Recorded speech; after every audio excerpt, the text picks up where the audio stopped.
শালনা উপজেলায় সংবর্ধনা অনুষ্ঠান এবং দোয়া মাহফিল অনুষ্ঠিত হয়েছে। সুনামগঞ্জ থেকে শঙ্কর ঋষির পাঠানো তথ্য ও ভিডিও চিত্রে থাকছে বিস্তারিত। অভিযান নিউজ টিভির সাথে আছি আমি তৌফিক হাসান। শালনা উপজেলায় আল ফালাহ ইসলামী যুব সংঘ এর সিম ফাউন্ডেশন শালনা সুনামগঞ্জের উদ্যোগে সকাল 10টা হতে দুপুর 3টা পর্যন্ত অনুষ্ঠান অনুষ্ঠিত হয়। স্থান শহীদ আলী মডেল উচ্চ বিদ্যালয়, খেলার মাঠে নবীন আলেম ও হাফেজদের সংবর্ধনা অনুষ্ঠান এবং দোয়া মাহফিল অনুষ্ঠিত হয়।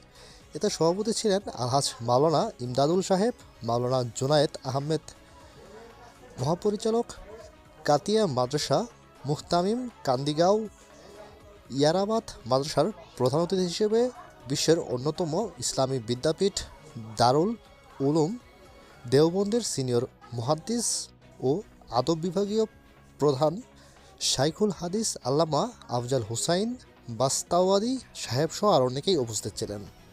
এসআইএম ফাউন্ডেশনের উদ্যোগে আয়োজিত আজকের পবিত্রতম সংবর্ধনা অনুষ্ঠান ও দোয়া মাহফিলের সম্মানিত সভাপতি, সম্মানিত ইমানদীপ্ত মুরব্বিয়ান সামনে